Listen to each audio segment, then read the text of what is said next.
कल हम लोग टॉपिक 5 को शुरू किए थे, जिसमें वर्किंग ऑफ इंस्टीट्यूशन पर हमारी चर्चा हो रही थी। आप जो ये नंबर देख रहे हैं ना, इसी नंबर के अंतर्गत वो मंडल कमीशन के द्वारा जो रिपोर्ट आया था, उस आधार पर ऑफिस मेमोरेंडम के अंतर्गत ये नंबर है। यानी सरकार, यानी प्रधानमंत्री, सरकार से तात्पर्य प्रधानमंत्री के कार्यालय से है। प्रधानमंत्री जो निर्णय लेते हैं, इसका मतलब होता है कि बहुमत का वो विचार होता है, क्योंकि वो बहुमत दल के नेता होते हैं और बहुमत दल के नेता को ही प्रधानमंत्री महामहिम राष्ट्रपति महोदय नियुक्त करते हैं। तो इसमें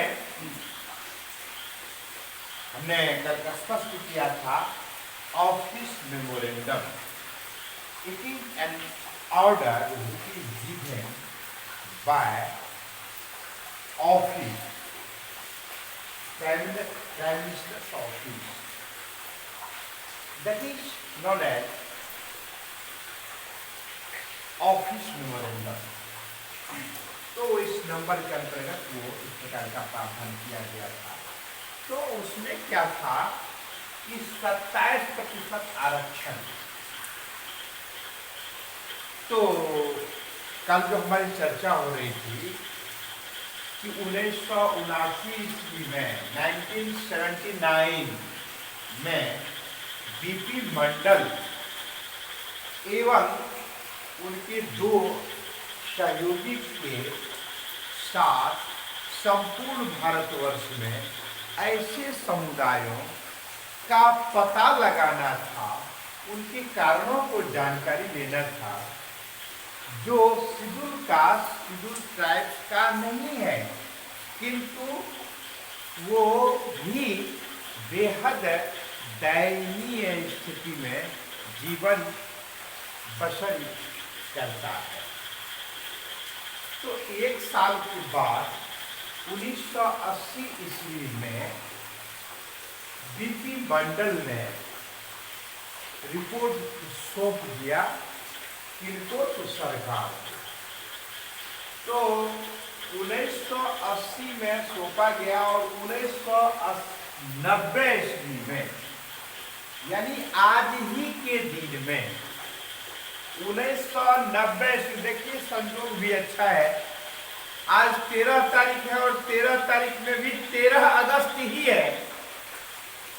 तो 13 अगस्त 1990 ईस्वी में प्रधानमंत्री कार्यालय से एक आदेश जारी होता है, जिसमें यह बताया जाता है कि शेड्यूल कास्ट, शेड्यूल ट्राइब्स को छोड़कर अदर बैकवर्ड क्लास के जो लोग हैं, यानी socially and economically backward classes, SEBC, SEBC क्या हुआ? Socially and economically backward classes except schedule caste and schedule tribe. Schedule caste और शेड्यूल ट्राइब को छोड़कर ऐसे समुदाय के लोग जो इस श्रेणी में आते हैं और उनकी स्थिति क्या है, तो बहुत ही कमजोर है, ठीक है ना, सामाजिक रूप से भी, आर्थिक रूप से भी वो पिछड़ा हुआ है। तो ऐसे समुदाय के लोगों को भी भारत सरकार के विभिन्न नौकरियों में 27% आरक्षण का प्रावधान रहेगा, रिजर्व सीट रहेगा इनके लिए। तो यह निर्णय इनका हुआ, तो प्रधानमंत्री का इशू के कहां से हुआ, तो प्रधानमंत्री कार्यालय से। तो इसका मतलब हुआ कि बहुमत के आधार पर निर्णय लिया जाता है। हम पिछले दिन कल बता रहे थे कि नियम जो बनाया जाता है वो लेजिस्लेचर के द्वारा नियम बनाया जाता है। लेजिस्लेचर, हम जानते हैं कि सरकार के 3 अंग होता है। सरकार के 3 अंग होते हैं। वो तीनों अंगों में पहला जो है लेजिस्लेचर यानी लेजिस्लेटिव असेंबली, और दूसरा क्या है एग्जीक्यूटिव, और तीसरा है जुडिशियल। लेजिस्लेटिव असेंबली और एग्जीक्यूटिव यानी लेजिस्लेचर एंड एग्जीक्यूटिव जो है दोनों में बहुत ही पूरक का संबंध रहता है, ज्यादा मिलान जुलान रहता है। मेरा तात्पर्य यह है बताने का कि बराबर एक दूसरे से आपसी तालमेल बैठाने की आवश्यकता होती है, किंतु जुडिशरी जो है ये इन दोनों से थोड़ा सा भिन्न है, स्वतंत्र है, और इसमें किसी प्रकार का इनके ऊपर दबाव नहीं रहता है दो में से किसी और दिन का। और यह भी हमने कल क्लियर किया था कि ये जो लेजिस्लेचर है भारतवर्ष में, लेजिस्लेचर को हम पार्लियामेंट के रूप में जानते हैं यानी संसद के रूप में जानते हैं। तो नियम जो बनाया जाता है वो किसके द्वारा बनाया जाता है, तो संसद के द्वारा बनाया जाता है। संसद के 2 सदन हैं, उच्च सदन और निम्न सदन। दोनों सदनों के बहुमत के आधार पर सामान्य नियम बनाए जाते हैं। देश काल परिस्थिति के अनुसार से समय का जो तकाजा होता है, जन सामान्य की जो आवश्यकता होती है, उसको ध्यान में रखते हुए समय समय पर नियम बनाए जाते हैं और अमेंडमेंट भी किए जाते हैं, संशोधन भी किए जाते हैं। ये दूसरा सब्जेक्ट है, किंतु हमको चर्चा करना है इस पर 27% आरक्षण पर। तो क्योंकि इस अध्याय में हमको देखना है कि सेंट्रल गवर्नमेंट यानी यूनियन गवर्नमेंट किस प्रकार से फैसले लेते हैं और कैसे उन फैसलों को इम्प्लीमेंट किया जाता है, फिर क्या परेशानी आती है, पक्ष विपक्ष किस प्रकार से आपस में तर्क वितर्क देते हैं, इन सारी बातों पर हम लोग अध्ययन करेंगे। और उसी के परिप्रेक्ष्य में केंद्रीय सरकार, केंद्र की जो विधायिका है, उसी के परिप्रेक्ष्य में, उसी के तदनुरूप राज्य सरकार में भी इस प्रकार की राज्य विधान मंडल जो होता है उसमें भी इसी प्रकार की परिस्थितियां रहती हैं। ऐसे ही प्रावधान रहते हैं नियम कानून बनाने के लिए। तो बीपी मंडल ने जो रिपोर्ट प्रस्तुत किया, सबमिट किया गवर्नमेंट के सामने में, क्योंकि उसकी अध्यक्षता यानी इस कमेटी की, इस आयोग की अध्यक्षता क्योंकि बीपी मंडल के द्वारा हुई थी,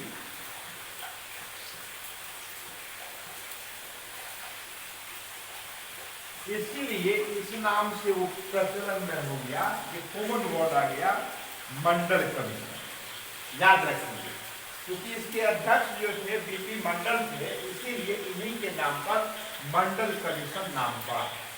ठीक है, तो इसमें क्या हुआ कि भारतवर्ष में जितने भी प्रकार के सर्विसेज हैं सेंट्रल गवर्नमेंट के अंतर्गत, और वही वो स्टेट गवर्नमेंट बिल्कुल फॉलो किया कि उन सभी पदों पर शेड्यूल कास्ट, शेड्यूल ट्राइब्स के अतिरिक्त ऐसे समुदाय के लोग जो इस श्रेणी में आते हैं, socially and economically backward classes, तो ऐसे लोगों को सरकारी नौकरियों में 27% आरक्षण का प्रावधान है। तो इस तरह से ऐसा तो कर दिया गया, लेकिन नतीजा क्या हुआ उस पर भी जरा सा गौर करना चाहिए कि संजोग ये हुआ कि जो इस श्रेणी के अंतर्गत लोग आते हैं वो लोग तो खुशी के दिए जलाए, घी के दिए जलाए, बहुत खुश हुए कि कुछ एडवांटेज सरकार की ओर से अतिरिक्त हम लोग को मिलने जा रहा है, तो हम लोग को अतिरिक्त लाभ मिलेगा। किंतु इसके विपरीत जो इस कैटेगरी में सामान्य वर्ग के लोग नहीं आते थे वो छाती पीटना शुरू कर दिए। अरे बाप क्या कहे, हम तो लूट गए। भैया कोई लूटे नहीं, कोई लूटे नहीं है, बल्कि जो प्रावधान दिया गया परिस्थिति के अनुसार से उसको बखूबी समझना चाहिए। हाँ, संजोग ये हुआ कि सभी एक तरफ खुशी का जश्न मनाया जा रहा था तो दूसरे तरफ गम के अथाह सागर में डूबे हुए समुदाय लोग थे। अब दोनों में क्या हुआ, ईर्ष्या पनपने लगी और मार काट खून खराबा आंदोलन सब शुरू हो गया। यहां थोड़ा सा वोट बैंक की भी राजनीति हुई। अंततः सरकार को लगने लगा कि जिस उद्देश्य से इस प्रकार का प्रावधान किया गया, लगता है कि देश की जनता आपस में कट मर जाएंगे, इसीलिए यदि हम इसको स्ट्रिक्टली लागू करते हैं तो किसी खास समुदाय के लोग हमारे विरोध में चले जाएंगे, यदि इसको फिर हटा लेते हैं तो ऐसे समुदाय के लोग हमारे विरोध में आ जाएंगे, यानी एक को मनाओ दूजा रूठ जाता है, इस प्रकार की स्थिति आ गई। तो सरकार ऐसी विषम परिस्थिति उत्पन्न करने के बाद, क्योंकि वोट बैंक बिगड़ न जाए, तो जब सरकार से नहीं संभाल पाता है ना तो उसको फेंक देती है, थोप देती है जुडिशियरी के ऊपर। वो भी सरकार का ही एक अंग है। अब जुडिशियरी को निर्णय करना होता है। वास्तव में ये जो 27% आरक्षण का प्रावधान था ये गलत नहीं था, बिल्कुल सही था, बिल्कुल मिलना चाहिए। किंतु समस्या वहां पर उठ खड़ी होती है कि कोई अरबपति हो इस श्रेणी में, वो कास्ट बेसिस पर आ गया। कोई अरबपति है वो चाहता है कि हमको लाभ मिले, और जो इस श्रेणी में नहीं है, जनरल श्रेणी में है, वर्ग में है, वो दरिद्र है, फुटपाथ पर जूता में पॉलिश लगाने का काम करता है, कहता कि भाई तुम इस श्रेणी में नहीं हो, तुमको इस प्रकार का लाभ नहीं मिलेगा। यहां पर थोड़ा सा बहुत भेद करके छोड़ दिया गया, यहाँ ये अनजस्टिस की स्थिति उत्पन्न हो जाती। तो बात ये चलने लगी कि आरक्षण मिले, जरूर मिले, किंतु जो वास्तव में निजी है, इस प्रकार से जिनको वास्तव में दिया जाना चाहिए, जरूर मिलना चाहिए।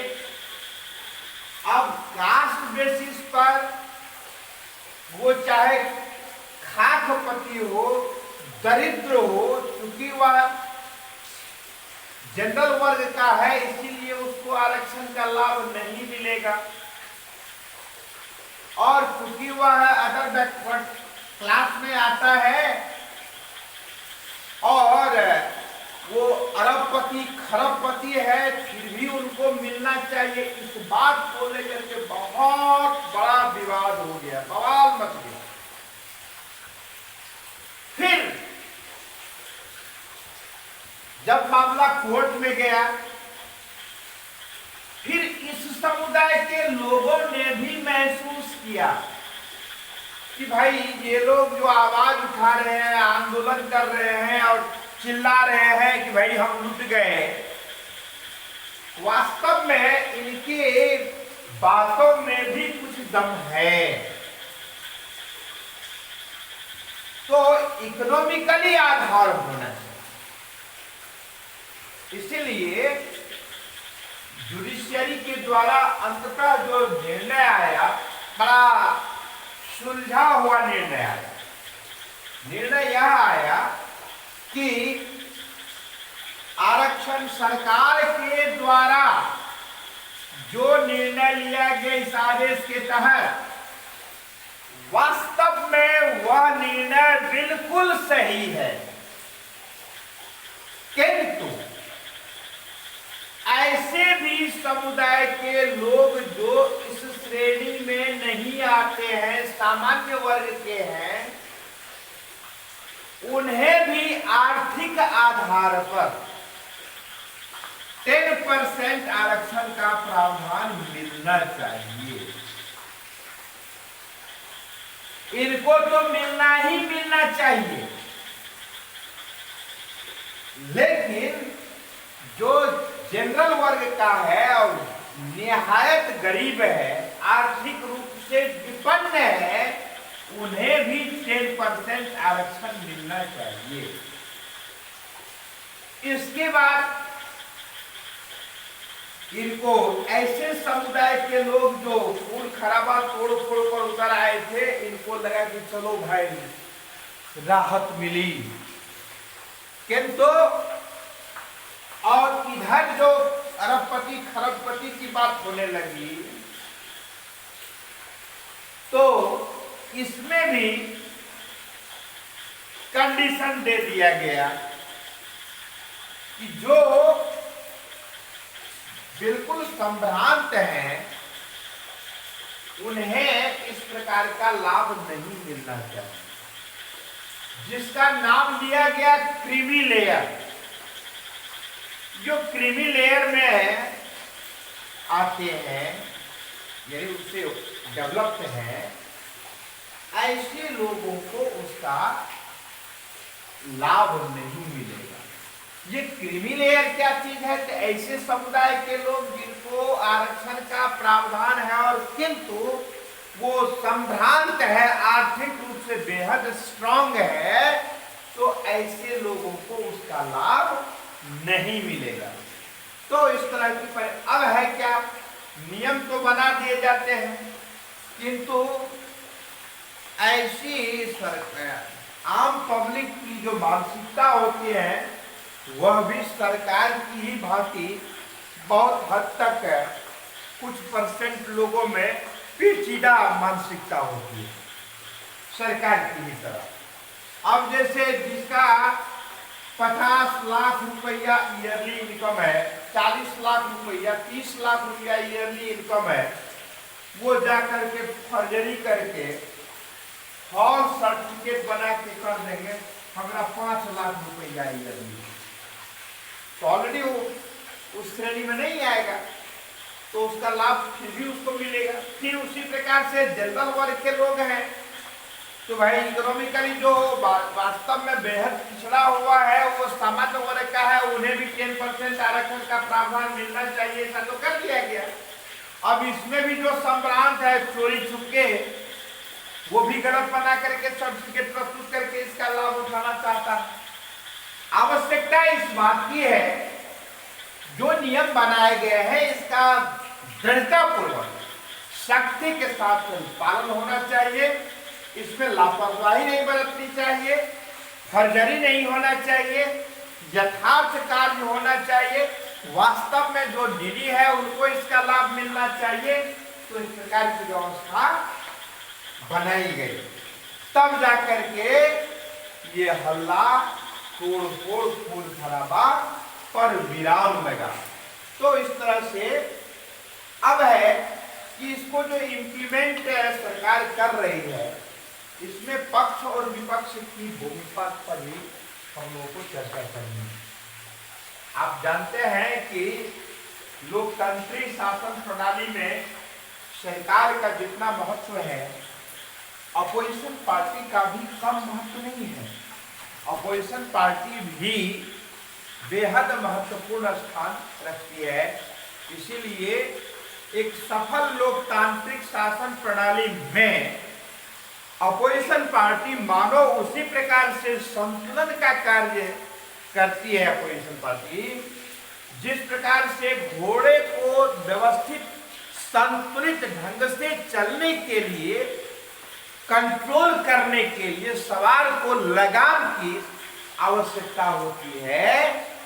उसी प्रकार से एक सफल लोकतांत्रिक देश में सरकार को विधिवत रूप से आगे बढ़ने के लिए, उसको संतुलित रखने के लिए, कंट्रोल करने के लिए विपक्ष मानो लगाम का कार्य करती है विपक्षी पार्टी। इसीलिए उनका भी बहुत महत्वपूर्ण स्थान है, योगदान है। आज की कक्षा में इतना ही। अगले दिन हम लोग इसी में हम आगे बढ़ेंगे और बताएंगे कि आगे कैसे कैसे फैसले होते हैं, उसको इम्प्लीमेंट किया जाता है, किसका क्या अधिकार क्षेत्र है, कौन लागू करता है, इन सारी बातों पर चर्चा करेंगे। आज की कक्षा में इतना ही। धन्यवाद।